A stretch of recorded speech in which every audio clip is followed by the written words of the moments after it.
Hello, horror fans. It's me, Cass, and Kylee. you are watching or listening to the Horrorcraft Podcast. And today we are still in full swing for our trick or geek theme, and we have picked a really good movie, kind of timely, for a few reasons, but an undercover classic. A lot of people hear trick or treat and they think of our good old buddy Sam, which valid, Valid. We love but Sam. there is a different trick or treat. So before we get too much into this, though, we have a special guest. If you have not seen him on his own channel, where and his own projects, or you've seen him on Hellzone, with us, we have LJ Ugarte. How are you? I'm good. Woo! What's up, guys? What's up? Yeah. We are super excited. We're going to link it in the description down below. But LJ has so many incredible projects. He is the big brainchild behind Firecreek Entertainment. And he has an incredible movie called The Gornos with Ken Soj from Nightmare. I would highly encourage you to go watch it. It is incredible. It definitely shows. Loved it. Yeah, I loved it. It's great. It is absolutely fantastic. So we will link everything in the description down below. Please go check it out. We are constantly preaching about the independent minds behind horror, and LJ is one of them. But LJ is also a classics person, like I am. Yes. So it only was right to bring him in on an 80s movie. So yes. I'm super excited. And this movie is kind of got a special meaning to it because we very recently lost Ozzy Osbourne, unfortunately. And yes, rest in power, Ozzy. But for a lot of us, we grew up with Ozzy in a different concept. However, in this film, he's a very different character. And it was just very nostalgic to see him. So we're super excited. Now, before we get started, I just want to highlight, this is coming out towards the end of the month. But I would be remiss if I didn't talk about celebrating Hispanic Heritage Month. For those of you who don't know, Hispanic Heritage Month is September 15th to October 15th. And it is all about highlighting the voices that make up the Hispanic community. LJ is Puerto Rican and I am Chicana. And so it would be remiss if I didn't talk about it on our platform, along with the fact that there are so many incredible voices in horror that are of Hispanic descent. So please go out, watch the movies. I would definitely recommend starting with like Rec or The Orphanage, Kronos even from Guillermo, and go deeper. And please, for the Lord's sake, I'm saying this with everybody. I need you to come in with me. Watch the La Llorona from a Hispanic director. I knew you were going to. Please. La Llorona. Yes, La Llorona. Yep. Please do not. I get it.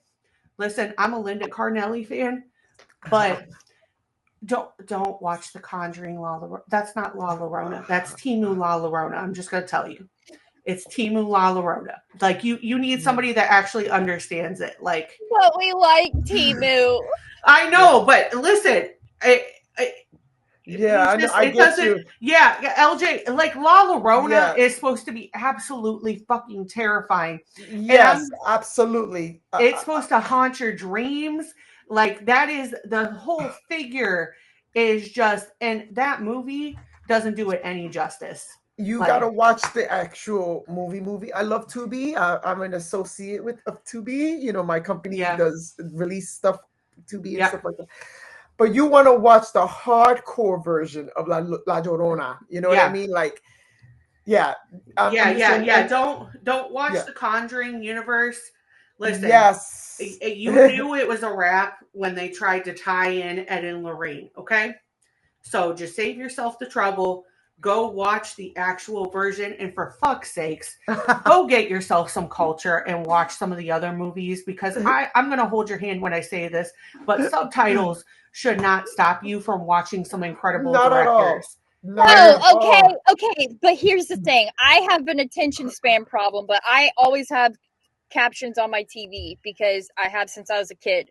But you've actually attempted to watch different movies, and you come to respect some different movies. You at least have tried. Yes. I'm talking to the people that literally look me dead in the eye and say that quarantine is the best thing since sliced bread, and they haven't actually seen Rec. I didn't like Rec. I'm sorry. Rec is fine. But like quarantine is the same thing, just blander. Yeah, I'm just not a big zombie fan. I get it. I get it. And listen, extra bonus points if you've ever watched The Orphanage, you know what I'm talking about, and you know how haunting that movie is, right? And how straight up insane it is. But there are tons out there. There are tons on Shudder. There are tons on Tubi. Satanic Hispanics. There's a lot of different movies. Evil Lurks Here. Like, there are tons of different ones that have people in it. So please give those voices the attention. I get it. They had to put it in the Conjuring universe because they brought it up once. But please, for love of just everything that is holy, do your girl Cass a favor and actually go watch, because the real thing is actually fucking terrifying. Yeah, it is with the kid. Oh my god, with the kids. That haunted me for a while because my mother used to tell me the stories. Yes, and she, like it's the myths. So I remember seeing the actual movie, the big budget version of it, and I seen the scene with the kids, and I was just like, oh my god, yo, this is legit. You know what I mean? Like, I cringe. I was like, oh. Yeah, I think the Conjuring one is okay, but the version that they ended up coming out with later on that Shudder put on, that was the more budget. I think they just did a lot more because it is supposed to be terrifying. And this is coming from somebody, I didn't grow up with that. I grew up with Krampus. And I will tell you and advocate for this till the end of time. Nothing is more terrifying than being told at 5 from your grandmother, your German grandmother, that Auntie Santa is going to come and take your soul if you don't listen to me. So I can only imagine growing up with being told La Llorona. I did not have that experience. The stories and the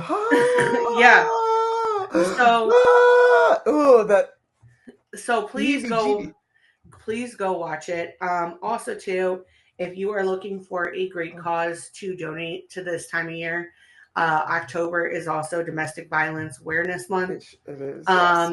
And as somebody who has been out of a domestic violence situation for many, many years, I can tell you that there is a life outside of that, and there is always hope. And we need to continue to provide foundations for that and to help people. Violence doesn't stop just because we start publicizing it. So right on. Please go ahead. We'll list some charities down below. Domestic Violence Awareness is a great place to start. But we're going to go ahead and take this episode straight to hell and straight to Ozzy. So let me go ahead. Let me go ahead and cue the music.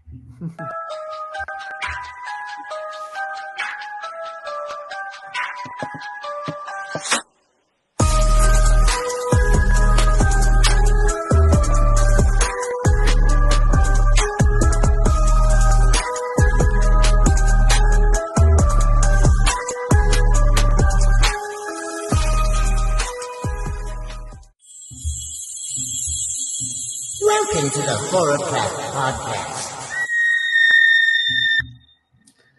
All right, we are back. Oh, that was LJ's first time experiencing our intro. I was about to die. Take a dive. Thank you once again, Tanner, for that incredible opening. I'm always going to confuse it between Tiki and Tanner. It's the mom and me. But please go check them out at this point in time as we're filming. And when you'll see this, The Halloween special is currently live for Talking Tapes, and it is absolutely incredible. So go watch it. It'll be linked in the description down below. But we are super excited. So we are going to go ahead and get into it. So, Kylee, you have some icebreakers for us. Yes, my do, as Juju would say. Are you ready? Okay. I'm prepared. Okay. If you could trick or treat in any horror movie universe, where would you go? Ooh. LJ, do you want to answer that one first? Yeah. As corny as it might sound, I would love to trick or treat in the Halloween universe. Yeah. With in Michael Myers, that neighborhood. Yeah. You know, That's a nice neighborhood. Yeah. What is it? Hackensack? Yep. Haddyshack? Haddonfield. Yep. Yeah. Yep. I mean, they had some big houses, so. Yeah, the candy look like them candies are this big. You know what I mean? Yep. They're not stingy. I would say for me, I'm gonna be cliched, but I feel like our man Sam is holding it down in Trick or Treat. Like he is regulating the and that's supposed to be a town in Ohio, which right. I'm just speaking to the director at this point. I need you to drop where this town was based on because I need to go to this town. Because Ohio can get like that, like our area, but it's not as cool as that. So if you could drop the of where that actually is, I would appreciate it. But those people are passing out like candy. Like they got parades. They got like all kinds of things. They got the parties. I mean, shit. I might even roll up and join the Werewolf Sisters. Who knows? At least they had a good party going on too.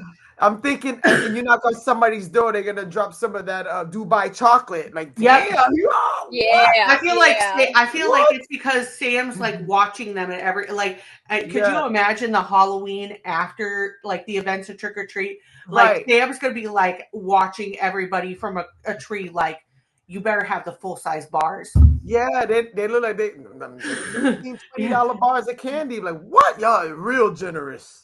Yeah, so I would go there. So also, I mean, you get to party with Sam, so that's true. Yeah. Yeah. Okay. If your co-host, or we'll say co-worker, because LJ also works with us on the Hellzone, got possessed, how would you know? If I was possessed? Mm-hmm. If your co-host or co-worker, like let's say if Day was let's say Day got possessed for you. Cass, would it be for me? Oh, I don't know. It will probably be something with the eyes because he's always with the shades. Yeah, so if he took the shades off, his eyes starts going. Look, I'm Puerto Rican. We know about Santeria. We don't play that. Oh, yeah. Don't do that. As soon as you start acting, I'm going to take my... Don't play. Yep. Don't play. I ain't got time for this shit. Power of Christ compels you. And then after I'm done with that, I'm going to hit you with a chancleta. I'm going to meterte una bofeta, and we're going to be fine. Yes.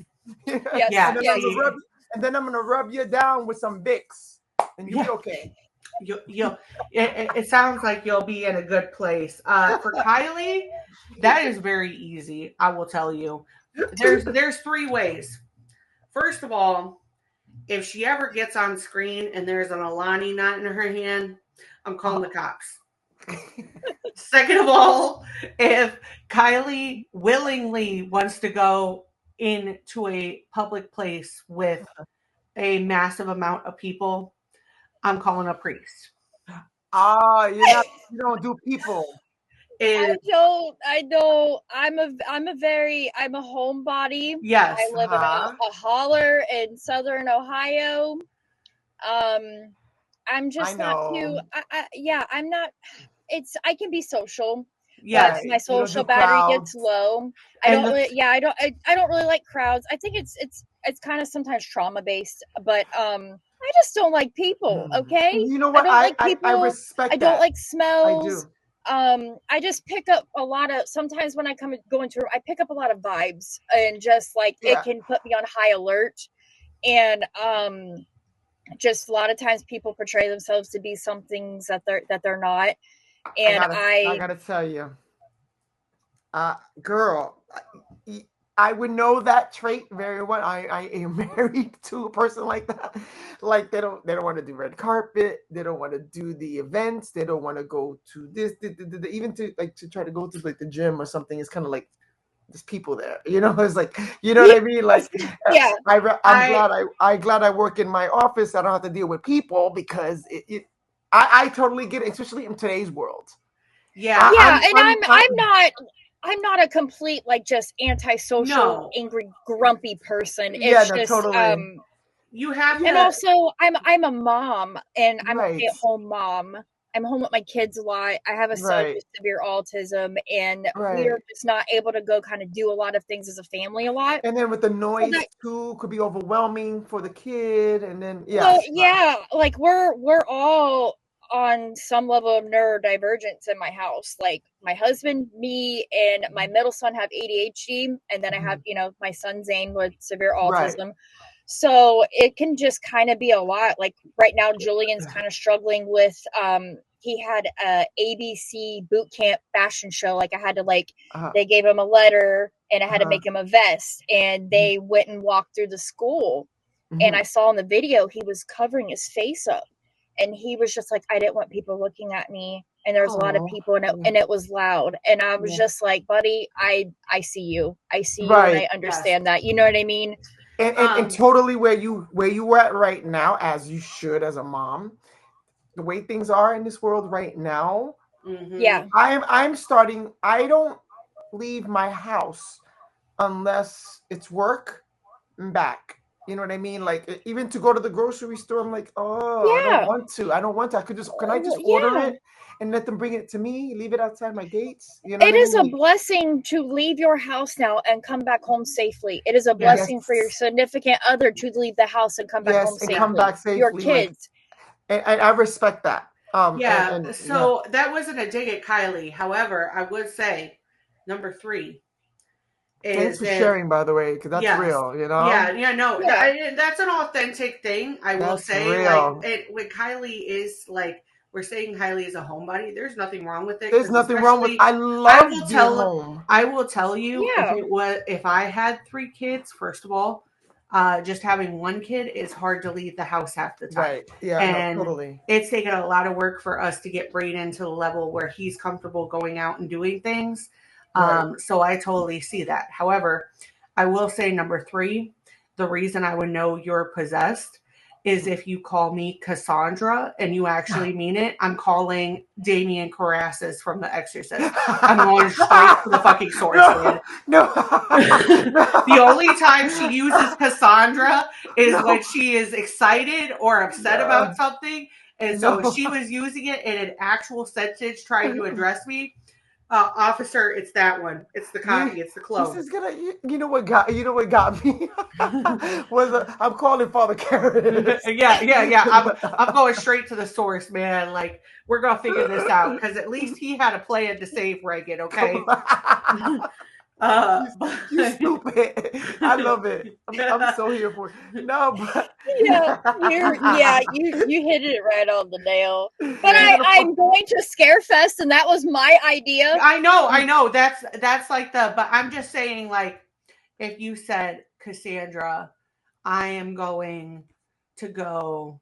Bitch, what? I'm gonna go. If you said the sentence, Cassandra, I'm going to go to this place that I've never told you about before, and it's an hour and something away, and I'm going to interact with a ton of people, and there wasn't a purpose for it, I would say that you were possessed, because you are if you are doing something, there is a reason, and I completely get it, because as somebody who is also neurodivergent, you make your house up to a certain way, and it could be a lot to just go outside, and when you have to deal with so many different things, So, well, and it's just like it is kind of sometimes a lot of my trauma. Like, you know, a lot of people know like I'm in recovery, and I lived a life for a while, a long time ago, where it was very unstable, and like I had to go places and be around people I didn't want to be, and it just wasn't safe. And I just sometimes wanted to go home, but I didn't have a home. Yeah. So yes, like, I got that stability. I'm not fucking letting go of it. You can pry it from my cold, I love that, hard hands. You know what I mean? So, and I've been out and about, and there's just not really. I don't know. But then again, also like with technology and things, there's so many things now. Like and the area that you live in is in the area I live in, like I gotta travel 20 minutes to go to a decent grocery store. Oh wow, mine is just and see that's the difference is because like I live in a more bougier side of Ohio. So when I go certain directions, there are different things. So I do go a lot to a lot of different places, but it's also taken us a lot of time to get Braden to be okay with going to these places. He now likes doing that. And so it's like, okay, we need you to be able, but it is a lot of like work. And I can't do so many days at once anymore. It's kind of like, you gotta baby steps. Like I'm 2 minutes from my local, grocery store, and I got like a Save a Lot and a mama, I'm lucky enough in where I live. We got a Walmart and an Aldi's in the same place. We got a Planet Fitness but we're the only one in the county that's got all those.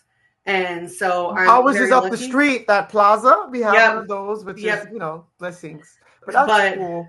But I mean, we have to travel a distance. I relate because we do have to travel a distance to get more like quality. Like yesterday, I went to a grocery outlet. If you've never been there, it's like if Ollie's and Aldi's had a baby together. They have like discounted food. That's kind of it's a very interesting experience. But that was like an hour away from me. So Ollie's, great stuff, cheap. We have one of those too here. I love. You guys had one up there. Yep. We got Ollie's. So all right, Kylie, hit us with the next one. That was a good one. Which horror icon would you want to party with on Halloween night? Oh hell. Is that for me? Either one of us. You. I want to say Golly, I don't know if he would be considered a horror icon, but it will probably be, he's in the movie, it'll probably be Brady from Nightmare on Elm Street 2. He looked like he was like, hey! Yeah. I don't know why I thought of Brady, because he was such a jerk to, what's his face? To Jesse. Yeah. Yeah. You know what I'm saying? Like, he seemed like he be turned up. Hey, what's going on, dude? I don't know why. I just thought of it. I feel like mine's not a surprise, people. I would party with Elvira. Like, who wouldn't party with Elvira? Like, she is fun. Yeah. What? Yeah, I would party with Elvira. I would say close second. They're in the horror realm, but the Hex girls look like they know how to get down and party. I feel like they would, they would turn shit up. You know what? Can I retract my answer? Yes. It will have to be with the Coven girls from The Craft. Oh, shit, yeah. Yeah. Like, Nancy is a bit creepy and temperamental. We're like, she look like she's fun. She look like she's partying. Well, she's kind of a girl's girl. Like, you don't want to worry about, you know what I mean? Like, just stuff gets slipped in your drink. Like, because let's face it, Nancy might have spiraled out a little bit, but let's face it, the true villain in that movie was misogyny. It wasn't Nancy's fault of the way that things happened. Nancy wasn't the real villain there. They both got pitted against each other. That's true. So she lost her damn mind, but hey, she was the it girl. Yes, she very much was. I got one more. Let's see. Ooh, you had a apparition. Yeah, you've had orbs going like an oral just passed by your screen. That was so wild. Ooh. What? Yeah. Well, you saw that, right? Yeah. I saw it earlier too. It's not a mosquito, is it? No, it looked way too big for a mosquito. It was probably good energy. It was just Susan saying hi. It could be a good guardian angel that too. Susan and Rick, I'm recording, okay? Like I can't yeah. deal with that right now. I appreciate it. I love you. I miss you both so much, but like I don't got the time. Okay? Not today. Not a little bit. Not right now. Like y'all haven't come to visit in a while and scare me. Like not right now. I'm filming. Go on somewhere. Okay. You're the final girl, final guy. What's your dramatic one-liner before taking out the villain? Cass, you want to go first? I kind of have a feeling what you're gonna say. I'm almost certain. Let me see if it is.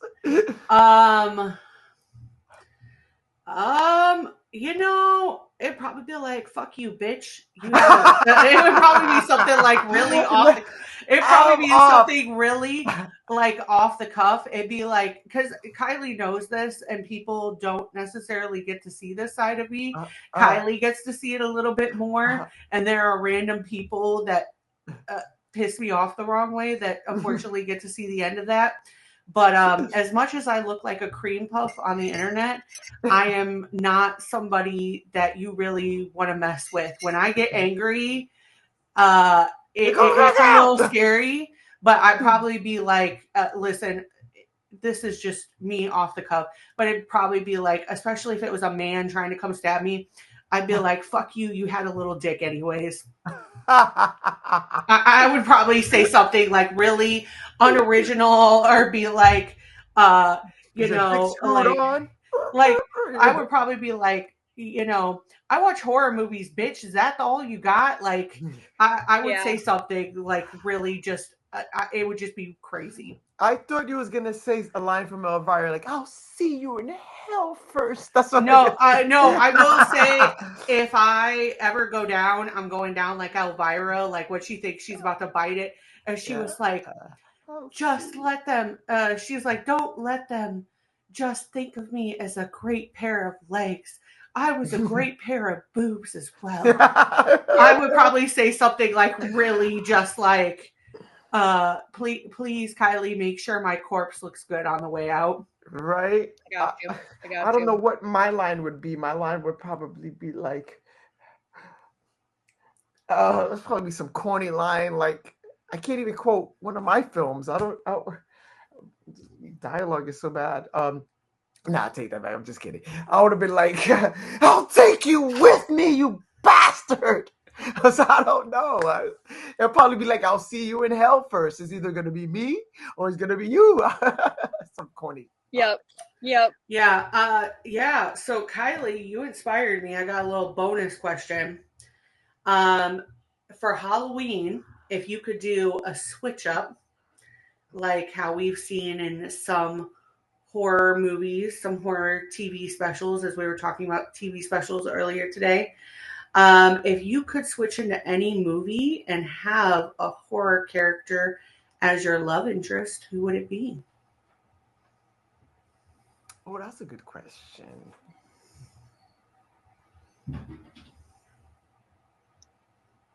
Oh, buddy. Colin Farrell. Like the villain be my villain. Well, shit. That is a really good question. Like, whoa. I'm trying to think of like hot horror villains. I'm really surprised that Colin Farrell wasn't the first thing that came to your mind because I know you were on a tear about that the other day. I was. I'm like, holy shit. What about Channing Tatum? Oh, from that one movie. The lighter. Yep. Don't blink twice. Don't blink twice. Yeah. Blink twice. Kyle Gallner. He was a villain. Yeah, Yeah. He was pretty fucking crazy in that Strange Darling and The Passenger. Yeah. And I'm here for it. I'm here for it. Mm-hmm. What about you, LJ? Think a horror villain. Yeah, a horror villain, or like it could be even horror adjacent if you've got like a Hannibal Lecter thing going on. Right. Golly. It'll probably be Jason Voorhees. He's hung like a horse. No, I'm just kidding.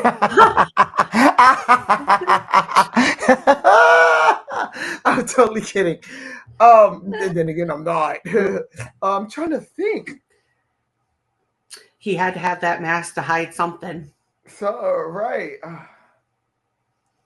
That thing's as big as that mask. Chucky's a little cutie, maybe Chucky. From that series that they did with him, and they showed young him. I get why Tiffany was kind of like, right, yeah, that one, and that's his daughter playing him. So I know. I feel like a little bit of a pervert saying that. Ooh, that was a good question, but yeah, so many, can't think of it. I'm looking at my collection. I would say this answer is going to shock Kylie.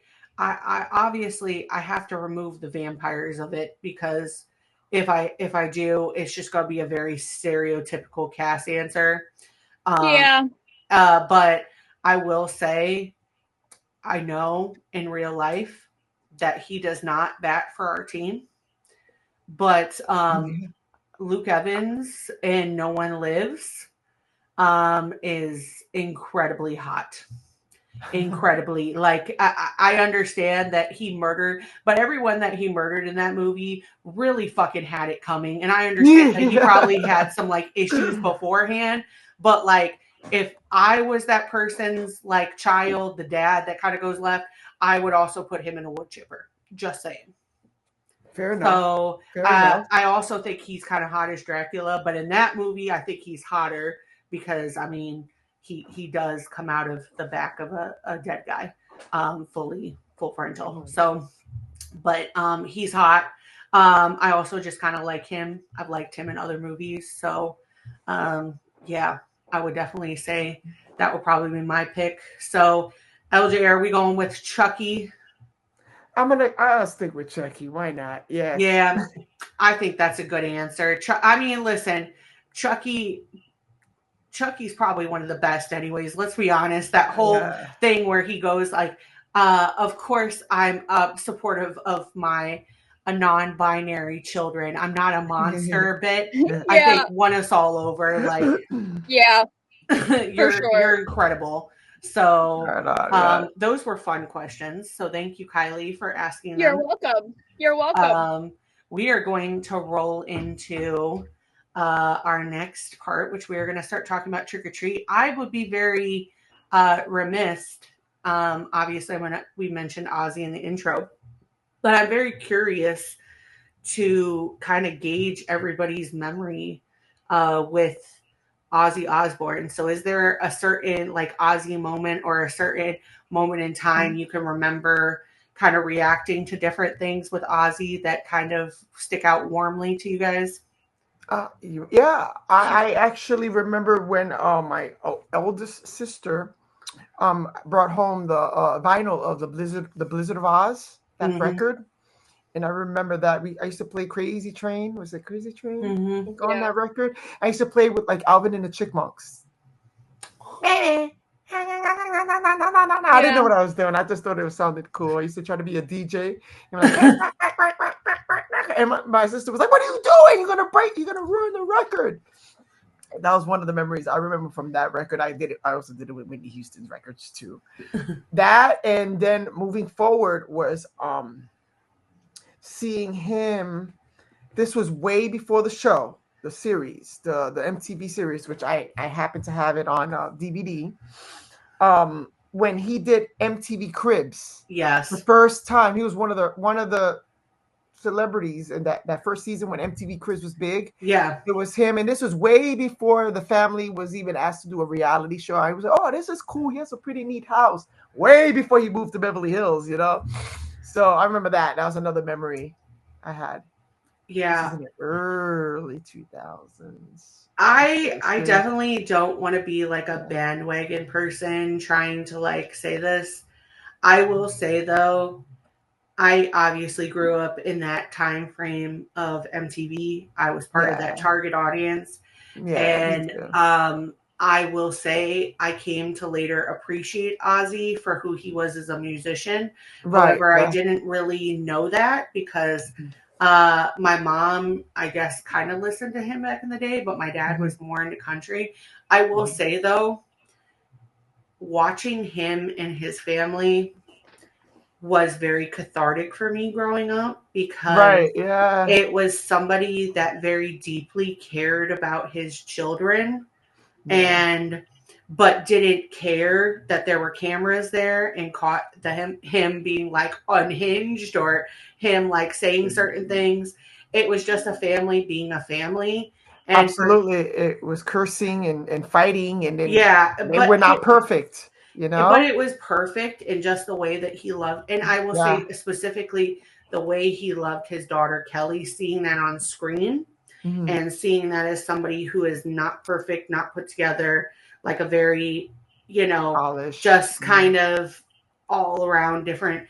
It was very cathartic because I did not necessarily have the greatest relationship with my father, but for some reason I felt like Ozzy was parenting like a whole generation of us, which was then kind of wild because, you say that to my grandmother and my grandmother's like, Ozzy, the one that like bit off the head of bats and stuff. I also remember him popping up in Little Nicky, and that was like the greatest thing ever. I remember that so much. But then obviously getting into horror, him being the preacher in this movie, it was just like the coolest fucking thing to me. I was like, that is the most anti-Ozzy thing.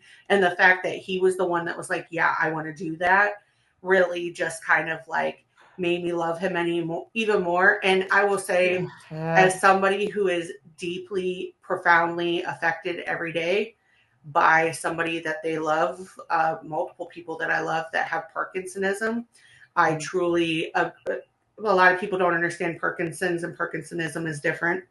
But as somebody that has Parkinsonism and Parkinson's, I loved the visibility that he brought to that and the different side of the coin, because I think a lot of people, as much as Michael J. Fox has gone out and done the advocacy, I think people don't understand the duality of a lot of sides of that. So I think Ozzy and Sharon kind of coming out in his last days and really showing the decline, it's kind of like what Eric Dane is doing right now to ALS. I just have a lot of respect for people who do that, because you kind of understand the way that they're doing it. It's not for themselves. It's because they understand that they have this kind of power to bring that side. So I just really I also appreciated the fact that he didn't fucking care if people were trying to be the next Ozzy. He actually fucking encouraged it. He encouraged people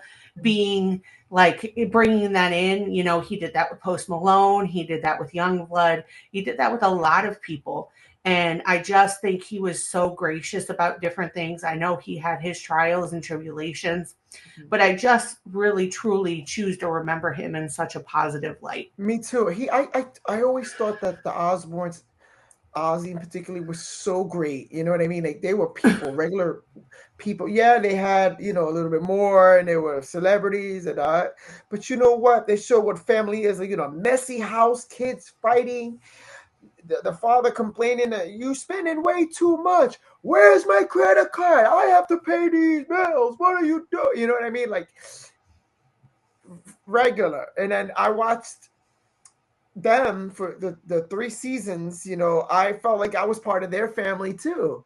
You know what I mean? Like, I felt like I lived in their home. And when she went off, Kylee went off to go do her little music, and we followed her journey on the day that she didn't want to work because she was tired and she had a temper tantrum because of the heavy workload. I'm like, girl, you ain't ready. And the mom was like, just let her be. She's tired. When do you want a break? She wanted to be a kid. You lived their lives. And to me, that felt so genuine. That was during the time when it wasn't scripted reality show like the Housewives. That's a little bit scripted right there. It's not like the Kardashians that are except those bitches in Salt Lake, because I will tell you, those bitches in Salt Lake get fucking dirty with each other. Yes, it's like I don't like. That's why I avoid, and this is no disrespect to anyone who does reality. I tend to avoid it a little bit, meaning. But I think it's different than when we grew up with it. We grew up in the era with like Jersey Shore, the Osbournes, like the era where like there's a lot of real world reality TV nowadays, and it doesn't feel authentic compared to when reality TV hit. We all saw it. It's just not. You know what I mean? I grew up when the Real World, the TV show MTV Real World, and The Miz and Karamo and all of them came from the Real World. I started watching it because I live here in South Florida. I remember watching it when the Real World Miami. Yep. Like, dude, I want to be there in that house. I'm only an hour away. Can I go and hang out with them? You know what I mean? I remember I wanted to send in the tape, but I didn't have the courage. A video cassette tape of me trying to be on that show. I never did it though. Or when the housewives were actually not scripted, like that moment when Teresa flipped the table and you could see the camera guys and everybody freaking out. Like people used to fist fight on these shows, and I'm sorry, like you just don't see that anymore. And like, this may be like a real. Or Bad Girls Club. Do you remember when What's-Her-Face went around with the pots and she was like, if nobody's sleeping in this house, I'm not, nobody else is getting sleep. Or like Flavor of Love. Oh, yeah. I love Flavor Flav. On New York. Yeah, that was serious shit. Or the Rock of Love with Bret Michaels. Like, and everybody was buying over Bret Michaels. Ew, I know, right? I remember the Flavor of Love show. That was, to me, was funny because I love Flavor Flav. Like if you ever met Flavor Flav, I haven't had the opportunity, but he seems such a sweet guy. Like, he likes to hug people. Well, and let's be honest, like he's the GOAT because look at all what he did for the Olympians. Like, he was like, I have money. These Olympians shouldn't have to hustle the way that they should. They should be able to focus on things. Absolutely, and I know this is a little off topic, but since it's in the topic of reality, Flavor Flav made a huge purchase to try to save Red Lobster. Yeah, when Red Lobster was in the brink, it was in the brinks of going bankrupt, and he's like, "No, I like Red Lobster. Why are you guys doing it? People are gonna." He's got such a big heart. He was thinking more of like, people are going to lose their jobs. Why are you like, he's so sweet. And then I'm glad that Flavor, I call him Uncle Flav when I send him like a something on social media, because I feel like he's like an uncle. And just like Ozzy, I felt like Ozzy was like our dad, our uncle from afar. Yeah, I really do. I know Kylee, I know we've talked about some of your experiences with Ozzy. I would love to hear that. Both my parents were really big into, the hair metal, just rock music. I grew up listening to Ozzy, Leonard Skinner, Van Halen, Kiss, Motley Crue, just stuff like that. So like, wow. And what my second concert I ever went to was Van Halen with my dad, and it was awesome. And I remember also when I really got into music, even growing up, like just really getting into people like Ozzy and stuff like that, because I feel like when I go into something with certain subjects, like I need to know all and everything, and like why certain bands are like this because of other bands, But, I grew up watching the Osbournes. My mom used to watch them and love them. I like to think even a little bit of my parenting with my kids maybe is a little Ozzy Osbourne. Yeah, it very much is. I'm a cusser. I am, but like, I love that. I'm sorry to interrupt. The reason I said I love that because I see a lot of friends that want to baby gentle parenting. Yeah. And there's nothing wrong with that, depending on the circumstance, right? Yes. Depending on your child and so. But I grew up Puerto Rican in Brooklyn. Yeah. I grew up getting my ass whooped. Yeah. Because of the fact that, you know what I mean? Like, my mother would lay my ass out. And it wasn't child abuse. It was discipline. Because my ass was hyper and I needed to get my butt whooped. And that goes right along with my siblings. I would say that's kind of the reason Kylee and I are friends, is because I think for both of us, we had never seen the same style of parenting where it comes to both of our kids, where it's gentle but yet firm, and in a way that is just going the extra mile, but still, like, I feel like we are in a time, especially given everything that's happened with a lot of the different things, where parents, especially special need autism parents, they're supposed to be like, you're supposed to give up every single part of you to be a parent to your child. And I just don't think that that's realistic. I don't think that's healthy. I agree. I think it sets a standard for things that I just don't feel are fair. So I think one of the things that we've definitely bonded over is the fact that both of us are like, no, like, yes, being parents are a big part of who we are. But if that's the only thing that we have to us, that is not going to do any good for us. That's not going to do any good for our kids. Right. And I have a nephew who's autistic, and I understand the rules. I know the sound and the sensitivities and stuff like that. And I try to be as understanding and patient. I'm not a very patient person, but I had to learn a lot of patience, and that's something hard in regards to when my nephew comes around and he wants to bounce off the walls, and I'm like, boy, if you don't sit your ass down right now, you know what I mean? But I've even spoken with professionals and professors and doctors, just to kind of, I gotta learn this. But I grew up coming up, my mother did not play that. My mom did not play that shit at all. And then I see in today's world how the kids are very disrespectful to their parents. They're hitting their parents. I could never. No. Even to this day. Yeah. If my mother was still alive today, you think I could still pull that shit off? No. Yeah. Grown and married and living I have my own property. I live out.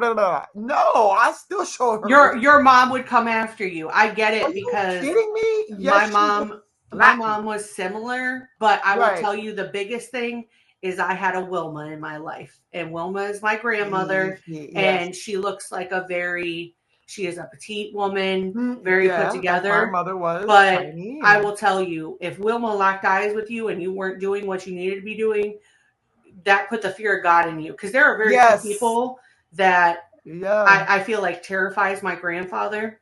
I will tell you, I absolutely love the fact that my grandfather was like, I'm not pissing your grandmother off. Like, that's not that like I'm not encouraged. Like, that was the healthiest thing I ever saw. My grandmother was like, your grandfather lives in healthy. My grandfather makes jokes all the time about how my grandmother keeps upping the arsenic in his food, and he's getting used to it. And Wilma abuses me, and makes jokes. And I'm telling you, people at the community that they're at right now, they cannot handle him, because some of them they're new and they'll literally be like, oh no, elder abuse. But I'm the same way as a mom. Like, I've literally seen my child where he's been doing something, he's around somebody acts up and acts out of order. He will jump back, put his hands up, lock eyes with me, and be like, I didn't do it, Mom. I didn't do it. I promise I didn't do it.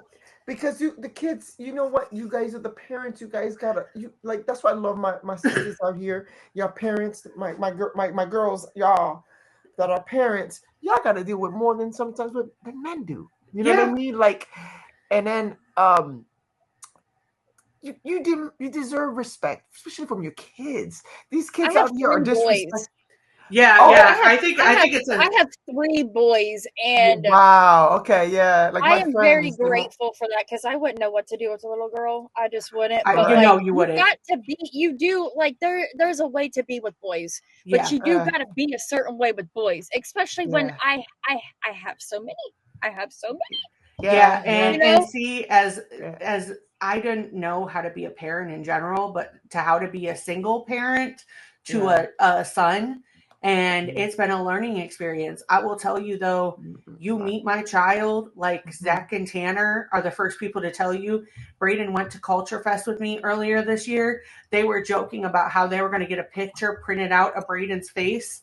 And they were going to show him to the other kids. Like, this is what the kind of kid you should, like, everybody. Yep. I had some of the Mighty Ducks wanting to, like, chuck me from the ballroom instead of my kid because my kid switch went off and they were like, no, he could stay. He's great. Let him stay. Like, they loved him. And so I think that's like but it is hard because you're a woman. You didn't grow up with that kind of like mentality. So you definitely have to mother, but then you also have to, and especially if you're like Kylee and I, where, you know, I know with her, with Zane and me with Braden, you know, we were single parents for a period of time. And we've been very lucky that like Dakota, you know, stepped up and became a father for Zane. Jim did the same for Braden, but it's still the burden on both of us that we're the moms. And like, absolutely. Responsibilities, handling the household too, and then X, Y, and Z. You know, not everybody has help. You know, like people help them, and maybe a family member to watch the kid while you go take care of something that you need to do that you can't. You know, so yeah, totally. That's a horror within a horror. You know what I mean? Yeah, no, it's very in a good way. Yeah, it's very hard because I think Kylee and I are very transparent too. There are a lot of people that will get on both of us and be like, well, don't you have somebody that can help? I'm telling you, I don't. Yeah, like I don't have family it's extremely frustrating for me because a lot of times with certain things, like, well, do you have family that can help? No, because guess what? I'm a part of the Dead Parents Club, and I did not have a whole lot of family before. I live far away from my family. And just, you know, like, why do I have to tell you this? Yeah, exactly. Why do I have to justify why I don't have people to help me? And that's none of their business. Like, I don't have much family either. I have the family I'm in now. You know what I mean? And I too am an abuse survivor. Yeah. You know what I mean? And I love the fact that I love who I am now. Yeah. I mean, I'm grateful that I had my mother and my father, and then my father passed away many years ago. And then my mother recently just died 3 years ago. But, you know, I'm grateful that she lived as long as she did. She died at 78, my mother. And I'm so glad to have had her so many years. I'm glad I had her for 40 years. You know what I mean? I'm glad for that. Yeah. But, you know, I had a sibling, on the other hand, that, you know, was abusive over the years, over and over. And there's only so much you can take being abused. Yeah. So I remember telling Cass the story. Yeah.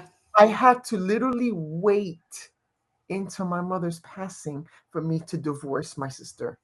To have that. Bitch, I don't no longer need to be in your life. You don't have to be in mine. I am free. Because out of respect, you know, most like Latinos, us Hispanics, we kind of respect, we have to respect, you know, we respect our parents. We don't want to disobey them. So having that fighting, rivalry, abusive family member, you had to tolerate them until whatever.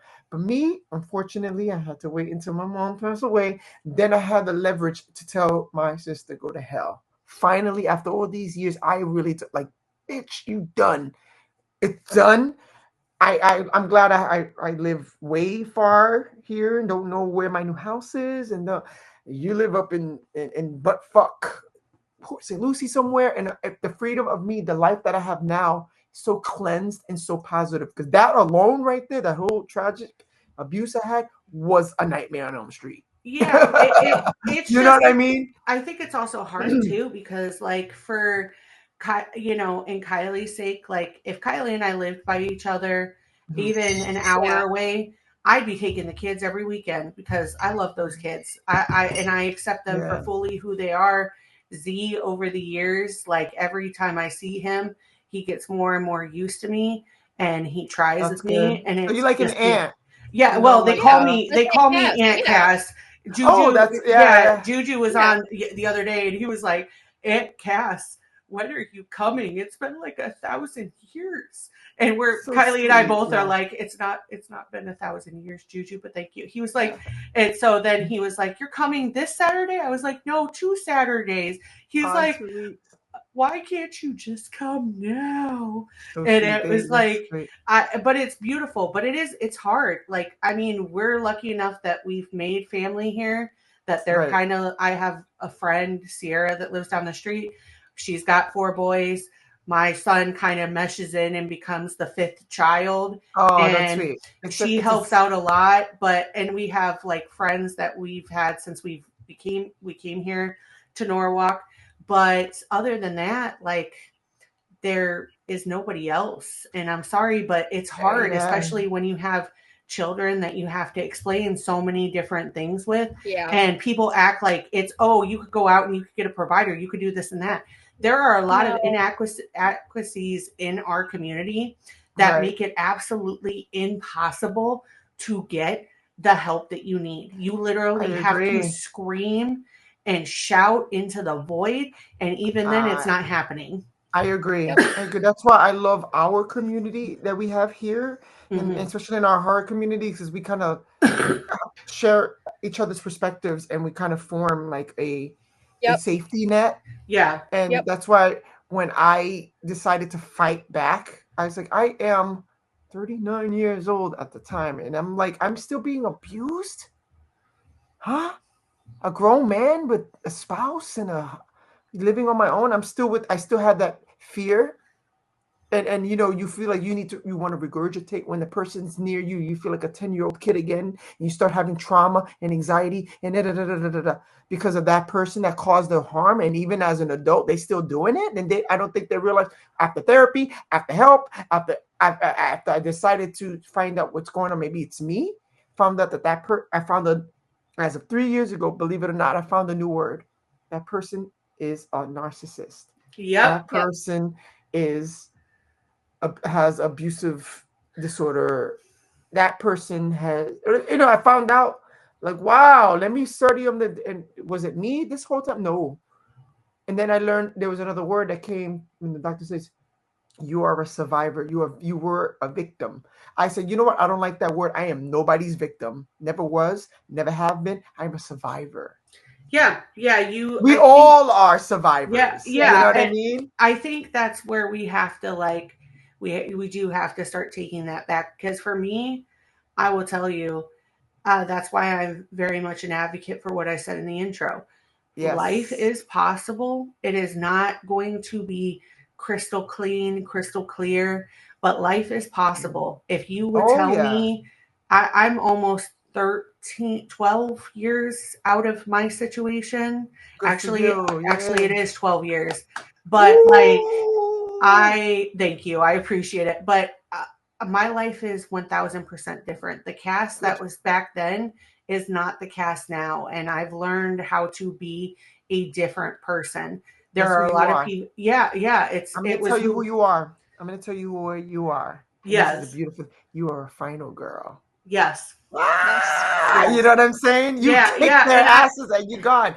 You are Nancy. I will say a big thing about that too is one of the most beautiful parts of Kylee and I's friendship is Kylee has taught me how to have boundaries. And I think the biggest thing that she helped me in regards to that is having boundaries with people that don't serve you well.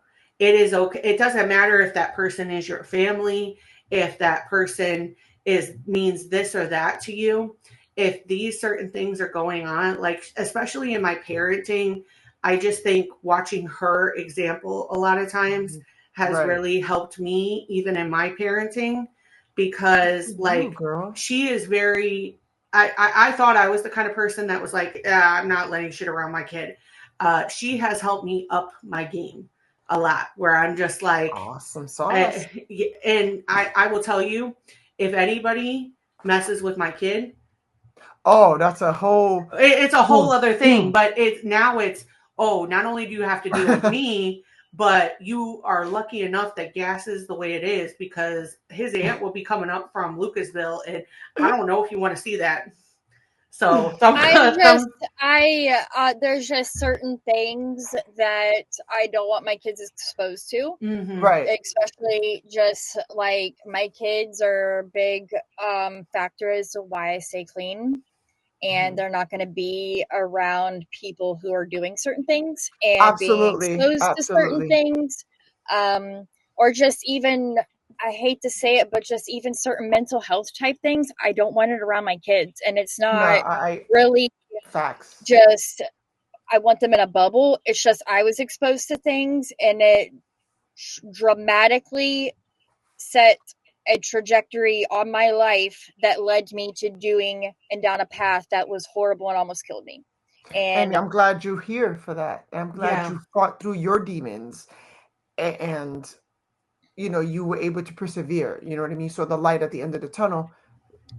And I've never fell into that lifestyle because, like I said, I've always been an obedient son. My mother used to be like, stay away from that. Stay away. And he used to be like, I'm not. She shielded me from the BS in Hollywood. You know what I mean? Like, don't mess around with these type of people because they're going to suck you in and suck you dry and spit you out. And thank God I kept the straight and narrow.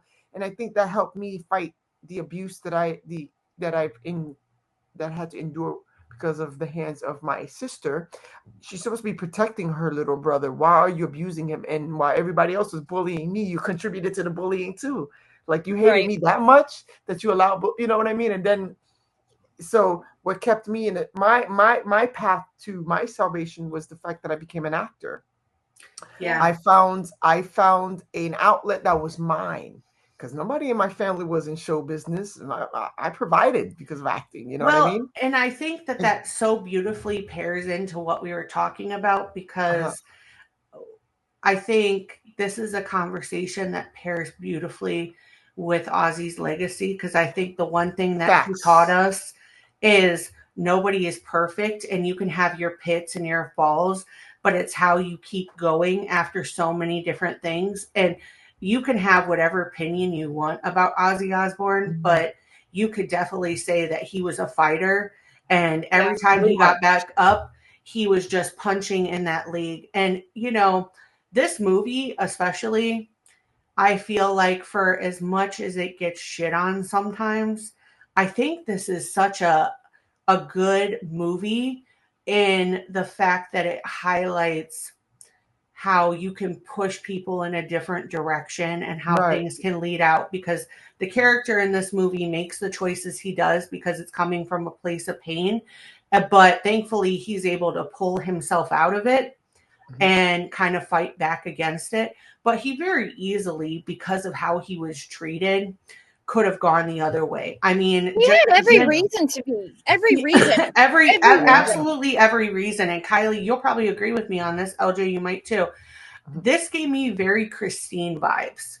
And yeah. And it was very much if he had let himself go in that direction, I mean, things would have been a lot different. And he had every right to do that because of the way he was being treated and continually treated. But I think this is just a big lesson. I mean, he was naked and they closed the door or whatever. Yep. I don't remember if they stripped or whatever. And they took a pic, like he was in the gym and they took a picture. When they throw him in the pool with the weighted thing in his backpack, or like that was so dramatic. Yeah, and you couldn't get away with that now in school. I feel. I mean, maybe some schools, but like not really a whole lot anymore. No, there would be like a 12-part documentary. Look at the whole catfish thing. That to me is still wild as a parent. Like, I'm like, how can you catfish your own kid? Like, right. And I'm still like a little ambivalent about whether it was a good thing to have that documentary or a bad thing. Because I see the argument that people are making about whether or not that was a positive thing to do or not. Right. I think it was good to like get the reality of that out there. Yes. But I do think it also kind of feeds into that person's like delusions and stuff. Yeah, I don't think they should have had the mother involved. Yeah, I think they should have gone through without the mom. I get why they did and why they had to because of some footage, but I really do. There's not a whole lot of people that are doing fucked up shit like that are willing to go on a Netflix documentary. The fact that she was okay with that body cam footage and she's sitting there and she is justifying, oh yeah, I did that. And the fact that like, I'm sorry, I love my mom. I love a lot of people in my family. But if somebody sat there and told me that, it would be that meme of the woman that just stands up. You think she's walking away and then she just... I would have, I hate even bringing the internet into this, but it would have been like that meme with Cardi B and Nicki Minaj where she went after her at the Met.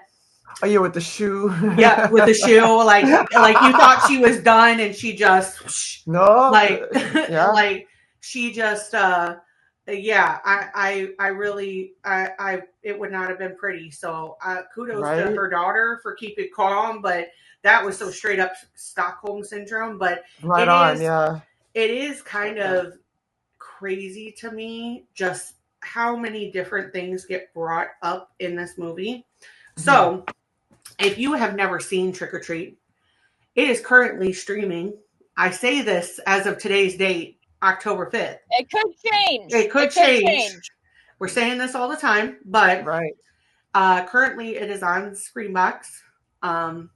You can find it on Screambox. I will tell you that they are currently discounting a lot of different classic horror movies. For the month. And so I imagine that is going to be one of them.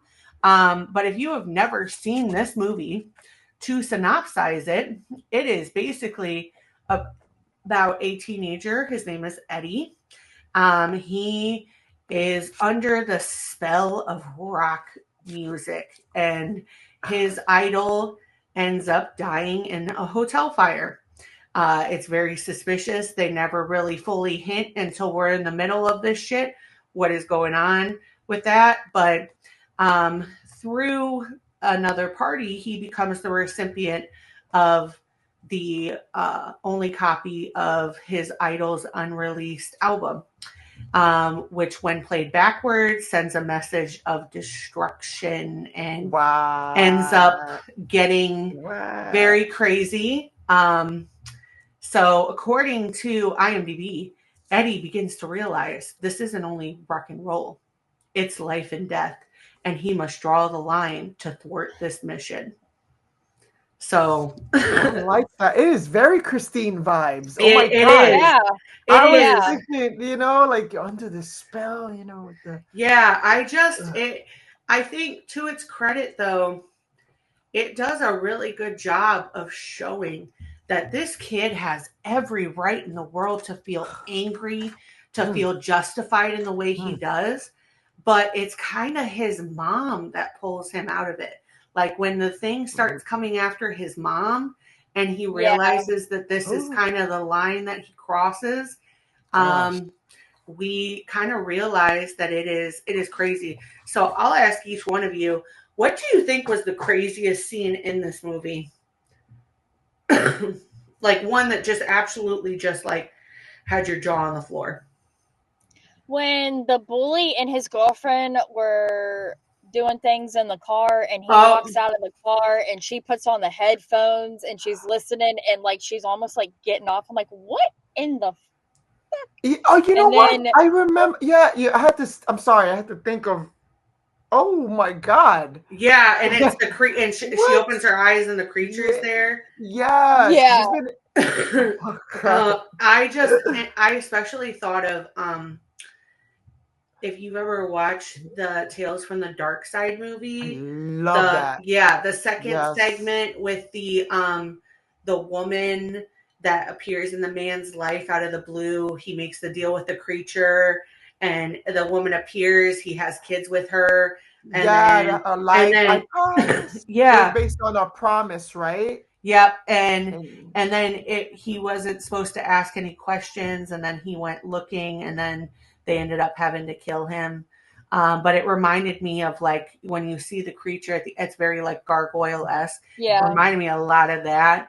I will tell you, as a mom, I wanted to line all those kids up in a row and throat punch them in the face when they put that plate in.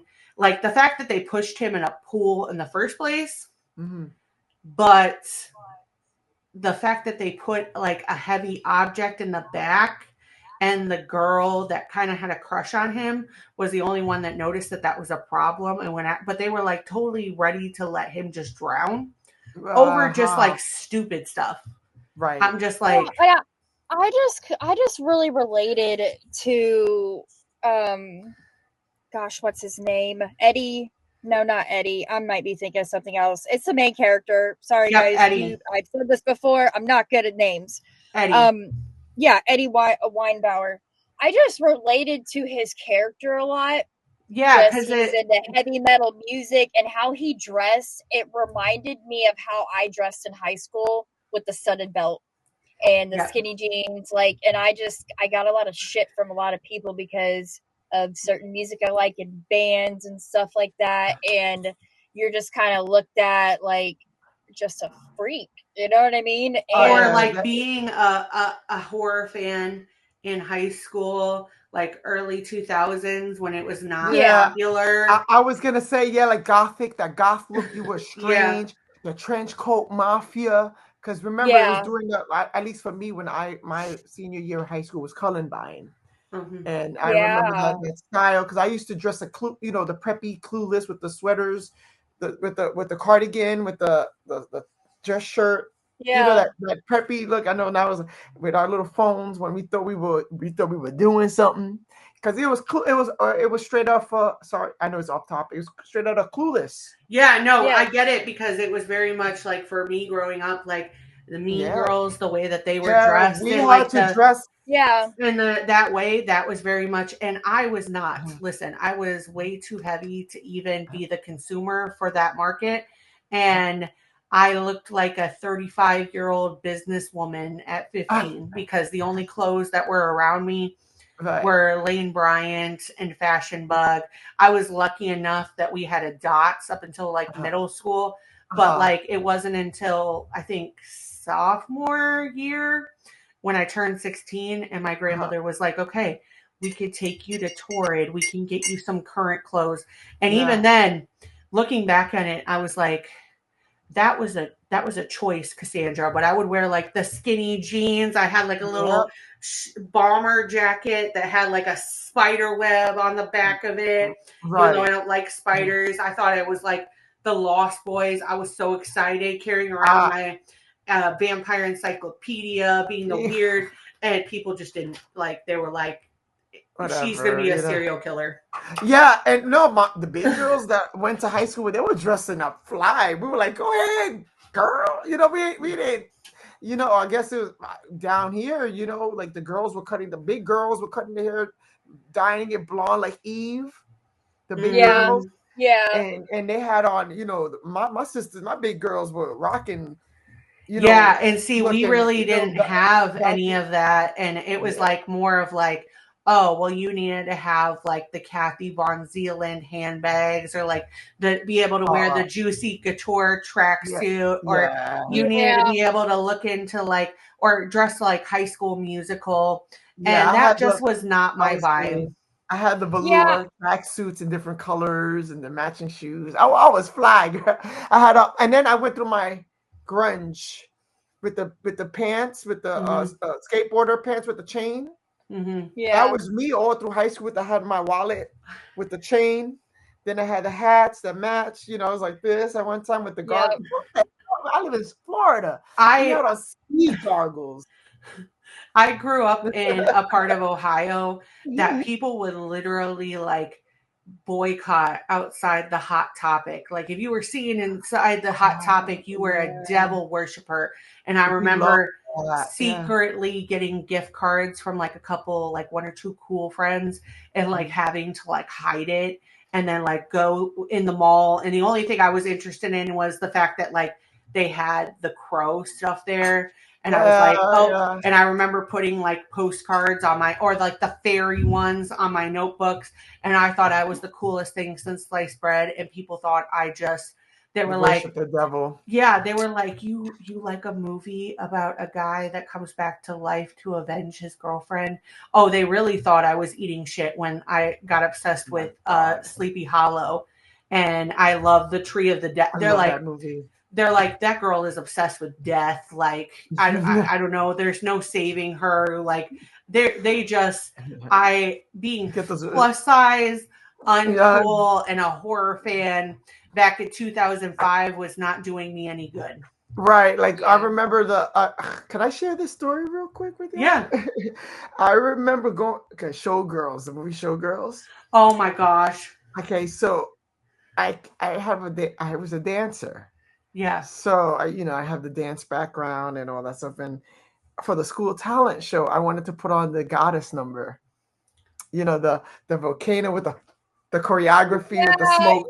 Yeah, okay, so I remember I gathered a couple of dancer friends and a couple of my and I can confess to this now. I know what I did was bad, but I don't give a shit. Where the hell are they now?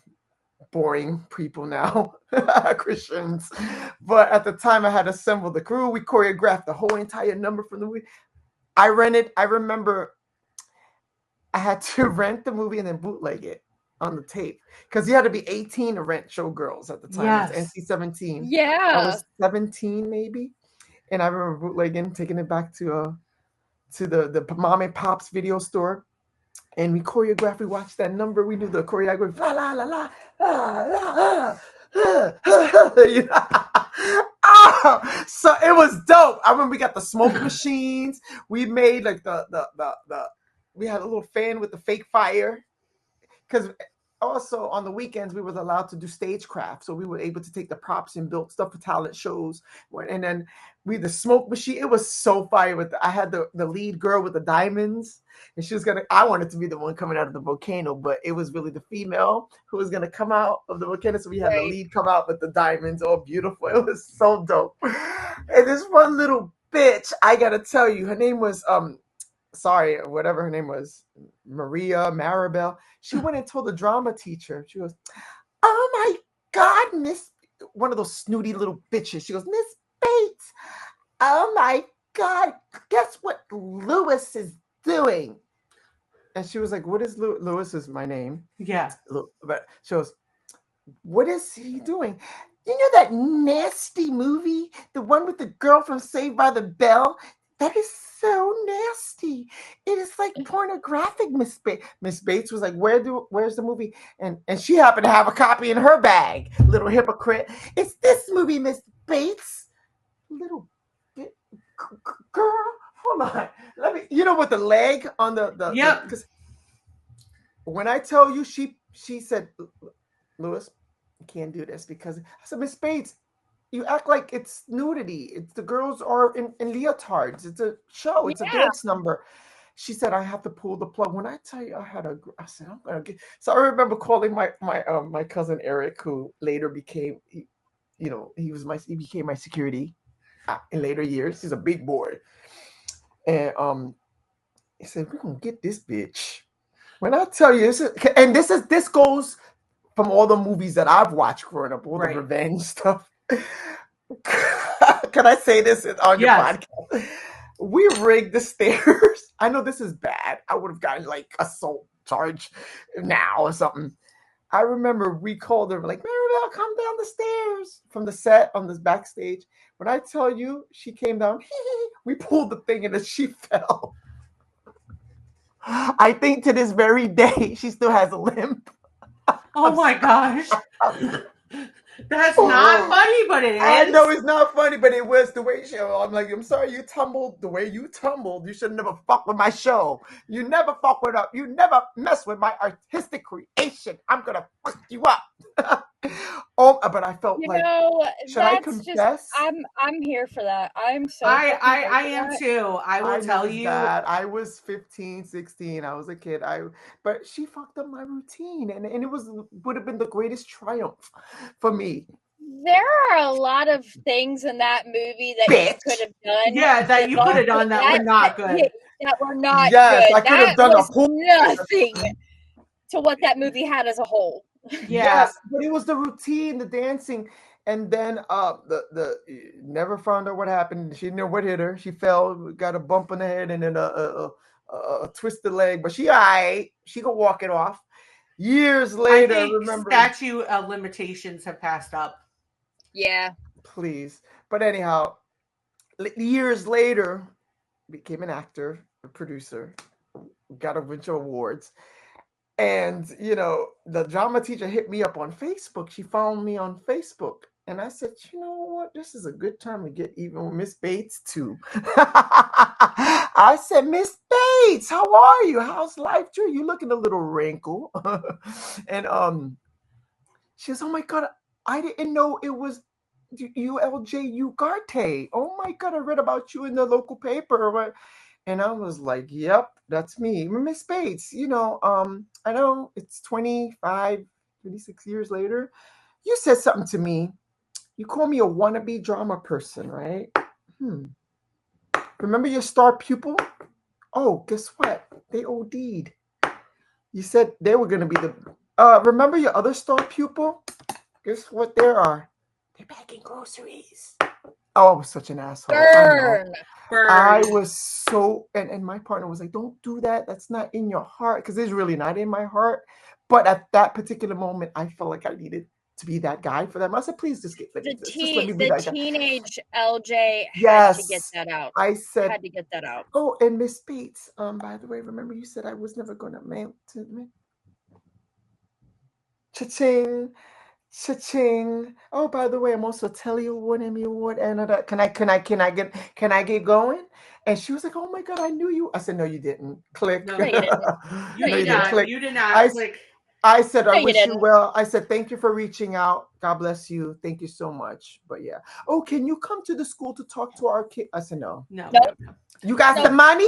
Yeah. You want to pay me? You got some money? But in reality, if for other people, I do volunteer work. Yeah. I do that for kids. I do stuff for Children's Hospital. I do volunteer. I'm linking up with Boys Town. If you guys heard of that, I'm gonna start doing things with Boys Town. Yes, for that. But Miss Bates, I'm sorry for this moment. I have to be an asshole. I'm sorry. Yeah, see, I kind of have a petty revenge myself being and I feel like it kind of relates to this. So for Eddie, this one's for you. I did it for us, okay? Relating to trick or treat, but growing up, I was obviously very plus size. I didn't know how to live in my plus size body. I had a parent at home that was like my biggest op to begin with and would say even though they were bigger than me. And literally, I just grew. Literally. Yeah. I'm sorry, but fuck him. Yeah. But I dealt with a lot of football players and I did not like gym class. I will be honest. I flunked it twice. And that was just because we did dodgeball a lot and it was a lot of, hey, hit the plus size person the most. Right. They were cruel. Yeah, mean. They were cruel. So one of the ways you could get extra credit was swimming. I would go out to swim and I am in a plus size body wearing a one piece and people would make fun of me, especially a lot of the football players. And what the football players don't really realize is when you're invisible, you hear a lot of things that maybe shouldn't be found out.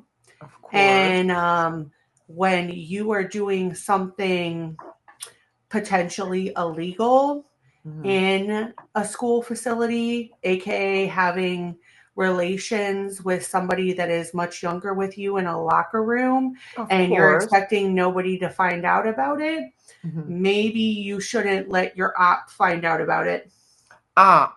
So I very much like I did.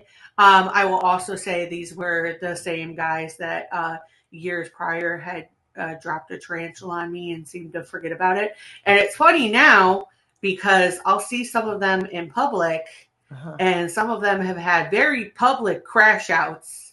And I'll be like, hey. Wow, I love that. And karma is a bitch. Yeah, I'm like, that happened in my school.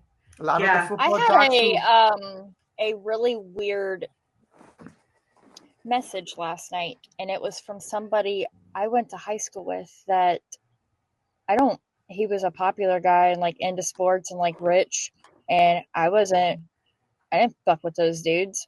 Right. And I don't know what, we never even spoke ever. He messaged me last night.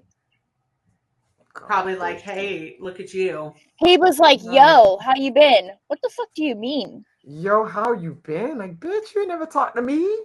Do I know you? Sam Marshall. Ooh, are you lost? Oh, we dropped his full government name. I don't give a. We need to put it in sparkles. Goddamn, I don't. I was just. It was like at midnight. Yeah, random. Like, yeah, it's like we were never even like. I don't even know if I even shared a class with him. I don't know. Like, sir, it's funny. Hello, hey, it's funny because a lot of people think that like this movie, Christine, different movies, and like the premise of what our whole entire month is, Trick or Geek. I will tell you, I had a comment last night on our TikTok that was like sorry with a question mark. And I feel like it's in response to people looking at that and being like, what do you mean? And I feel like they think we're making fun of it. I will tell you, if you ever think that I'm making fun of being a nerd, obviously you haven't heard the 27,000 times I've talked about being obsessed with vampires in high school and carrying around a vampire encyclopedia. If you think I was making friends carrying a vampire encyclopedia and knowing horror films in Sandusky, Ohio, in the preppy side, you are highly mentally ill. Yeah, I was a angry but invisible like emo girl. We're not new to this, as Kylie would say. We're true to this. Yeah, we're true to this. And being a geek isn't a bad thing. So no, it's not. I was cool, but I was kind of a little nerd. Like, but you know what? Like my salvation, like I said, was the horror movies and these movies because I learned how to defend myself. I learned how to cuss a bitch out watching Hello Mary Lou Prom Night 2. Because I remember getting picked on, right? I mean, I grew up in Brooklyn, so we had to learn how to fight. Like in the street, we got to learn. Like I had a Puerto Rican mama who would go out and beat Miss Maria ass, and then I had to beat her son ass. You know, like as classy and demure as my mother was, because if you see pictures of my mother, she was like with the pearls and the gloves and very classy. But my mom knew how to. My mom grew up with like 8 brothers and sisters, so she knew how to in Puerto Rico. So I had to learn that, but as far as verbal communication goes, I was a little kind of timid. I mean, I was that guy until I learned how to use my voice. Watching Hello Mary Lou Prom Night 2, I learned how to cuss a bitch out. I'm like, you shut your fucking mouth, bitch. And people were like, oh, you know, guess what? I was quoting that movie. Yeah. I say all this to say, you know, being a horror fan, there is a element to it that is no longer ostracized the way that we did growing up. And when we're saying this, we're celebrating the fact that there are so many different archetypes in horror movies, and the one is the jilted nerd, the people that people discount but end up being like the saving grace in a lot of things. Because in this story particularly, to wrap this up, really, go watch the movie, but in this story particularly, this person, Eddie, had every right in the world to continue to let this powerful entity destroy his whole life, destroy everything around. Instead, he fought back with his humanity. He said, you know what? I'm not going down like this. And he tried his absolute best to make sure everything was right. I will say too, Gene Simmons, I love the fact that you were in this. Yeah. And I love the fact, one of the factoids in this is that he took on the role of the DJ because it was a send up to a DJ that he was very fond of. Right. I think that's absolutely incredible. Ozzy Osbourne chose to sign on and be the preacher because he thought it would be a good bit. And so this movie is incredible. It's for all those people that were like, you shouldn't be listening to that crazy rock music, and implying that turning the record backwards was demonic. Well, guess what? In this movie, it did, but it was the geek at the end of the day that saved everything. Absolutely. And I got to tell you, I love my nerds. I love my people that are awkward. I love my emos. I love because you know what? I fall in that category too, even though I had a great sense of style. I was cool because I was friendly. I was always very outgoing. I marched to the beat of my own drum. I could care. If you liked me, I kept going. I don't care. I'm bubbly. I'm still happy. You ain't going to damp my spirit. You crazy? You don't like me? Then don't watch me. I had that attitude then, even though low key I wanted to be accepted. I think low key I wanted people to like me, but then I liked me. Yeah. And that's what radiated the energy, because I wanted my energy, the radiation that I still do that now, is to try to bring people together so we can forget about whatever. That's why I loved my goths, because I can learn from you guys. I had kids that were into like their little spells. They used to pretend to do like, I'm doing spells and magic. I was fascinated by them. I had the hacky sack group. There was because I didn't see, my mind was more about, how do I say this? About collecting diversity. Yes. And and coming from New York City to Florida, I felt everybody was segregated in cliques. We didn't have that in New York because we were all kind of, you know what I mean? New York is so fast paced and we didn't care. You know what I mean? Like, I didn't care. Oh my God, you can't hang out with them kids, them white kids. Why not? Yeah. Why? Because it's South Florida. I said, why? And then I would just weasel on it. Hey, what you guys doing? They would look at me. We're having lunch. I said, can I sit here? Okay. Like they were shocked that I would even want to sit with them. Yeah. So, and I kind of broke that mold. I'm like, we're people, we're humans. You like movies? What movie you like? I like that too. You know what I'm saying? Yeah. I think that kind of brings things around to the boilerplate of this, which is in a world of Barneys where that choice is in front of you and you can choose the killer car or your humanity. Be an Eddie and kick ass. Really just do. I definitely and pour one out for Ozzy. And for Ozzy, I'm gonna have me a sip of. I should have had a cocktail, some Pink Whitley, but I was like, I'm gonna be hate tonight. But definitely watch it if you haven't seen it. It's a great one. I actually got to watch it with my music loving fiance.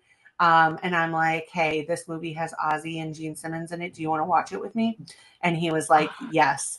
And if you're looking for a movie that is very similar to this vibe and is in a different way, I just preached this to Kylee. But I'm going to go ahead and kick off our segment in this as we end this episode. And we're each going to go around and say it. But we're going to talk about our movie of the week. So it could be any movie you watched this week or any movie that is on your mind this week. Mine is going to be Strangeland, because I think this Strangeland pairs well with this movie. And I think a lot of us have forgotten about Captain Howdy. And that's really fucking disrespectful. Really is. Like, D. Snyder made one horror movie. Let's keep it going. So, and Strangeland is pretty wide available. So watch it. It's one of Jim's favorite. I will tell you that's how Jim ended up with a baddie like me, is because I told him what are his favorite horror movies, and he told me Lost Boys and Strangeland. And I was like, those are valid picks. I respect that. So go watch Strangeland. Kylee, what about you? I'm going to put my little figure in here. I'm trying to find I want to say it all correctly because there's so fucking many of them. I have been loving AMC Fear Fest all week. I love that. Yes. It's just such a nostalgic and just huge, just heart loving thing I have for AMC Plus or AMC Fear Fest. It's why I'm a horror fan. Yeah. But I love AMC Fear Fest. Oh, I love it. I love it. Love it. It's just, and I'm getting to share it with my kids. Like, I was talking to Raiden, my 9-month-old. It was 3:00 on the Wednesday when they were getting ready to start all the shenanigans. And I'm like, Raiden, we have 5 minutes till AMC Fear Fest of 2025 starts. This is mommy's favorite thing. I used to do this, I love that. Every year when I was a kid. And because your Grammy wasn't super into horror movies, but your Poppy was. And this is why I'm a horror fan. And we're kicking it off with Michael Myers. But I digress. One I watched yesterday, I'm not a huge Friday the 13th Jason fan. I'm just not. I love the remake better than the original. But my son Julian is starting to get into Jason Voorhees, and cool. So I'm trying to be supportive in that. But they had because this weekend was Freddy vs. Jason marathon. Yesterday they played all the Friday the 13th, but I watched Friday the 13th part. I don't know Roman numerals off the top of my head, but Jason Takes Manhattan. Yeah, I like that one. Yeah, that one's cool. That is one. Yeah, that is one that I really do enjoy in the Friday the 13th like OG franchise. And I watched it yesterday. Yeah, it's just fun. A lot of people didn't like it because like they're not really in Manhattan yet. Like, right. It was the half of the movie they were on the ship, and then they get to like Manhattan's only like a little piece is like in Times Square. Like, really? I thought Jason was gonna really cause hell, mayhem in Manhattan. Like, and we've had some really cool Jason adjacent things going on this week in horror. But if you want to hear that, you're gonna have to go onto our Patreon and listen to our Things in Horror with LJ. So go do that because we're gonna talk about some crazy stuff. But I love that. I think Jason Takes Manhattan is great. LJ, what about you? I love the Jason. I'm gonna start shooting my version of the Friday the 13th movie that I'm doing. Yay! Which is a sequel. It's a sequel of Jason: The New Blood. But the one that I'm doing is 35 years later. It's kind of in the universe. It's a fan film, but it's part of that universe. Yeah. So I'm doing that. Do I die in the movie? I'm not gonna tell you. Do I fight in it? I'm still not gonna tell you. Jason, you guys are gonna get the behind the scenes though. So Jason, I'm just gonna tell you, for your own personal well-being, you can't kill LJ because I might not think I could take a lot of people, but you and me, we can fight it out in the parking lot. Oh, I know, but I'm Jason. Jason, yeah. Hold on, Jason done got me knocking down my knocked up my thing. But right now I've been watching House on Haunted Hill. Oh, yep. Night of the Living Dead. I've been watching them in color actually. So it's pretty cool. That's cool. I've been on a kick lately with the old movies. Even though this is not a horror, but I'm also been on a Richard Burton kick this week. Yep. Watching a lot of The Spy That Came In From the Cold. I was watching that. Oh, I love those movies. I was watching Boom. A lot of people don't know about that movie. Boom. It's very campy, over the top, just flamboyant with Elizabeth Taylor. It's just so campy, over the top. She's like extra with it. It's like it was a flop when it first came out, but then it became a big old cult classic. LGBT community. Yeah. Love it. Listen, you don't have to tell me anything about Boom. I'm Elizabeth Taylor down in the Mitten household. That was my uncle's, the love of his life. He was obsessed with Elizabeth Taylor in a horror movie? No, it's a campy movie. It's very it's one of the movies, if I'm correct me if like I'm an wrong art or not. film almost. Yeah, it's one of the ones that was during their like Richard Burton and Elizabeth Taylor's like will they won't they type thing. Yeah, like I don't know if they. It was almost towards the end of their marriage. Yeah. So those movies were kind of like rushed, but it was the top. That I'm on that kick right now. I speaking of Gene Simmons, I was also watching Runaway. Oh, with the little, remember that horror with the it's a sci-fi horror with the little, with the Yep. That's considered like a sci-fi horror. Gene Simmons played the villain. Oh, he's so good in it, and he's such a crazy man. Like he was a monster in that. Gene Simmons, he's a great actor. Woo. Yeah, Gene Simmons. So Runaway is actually on Tubi. Is it? Yeah, it has Tom. For those of you who don't know, Selleck, Tom Selleck and Kirstie Alley. Yes. I knew Kirstie Alley, but I was trying to. Gene Simmons plays a very he was pretty crazy. Yeah. I will say, if you're a huge fan of Gene Simmons or you like Kiss, I'm going to tell you something that blows your mind.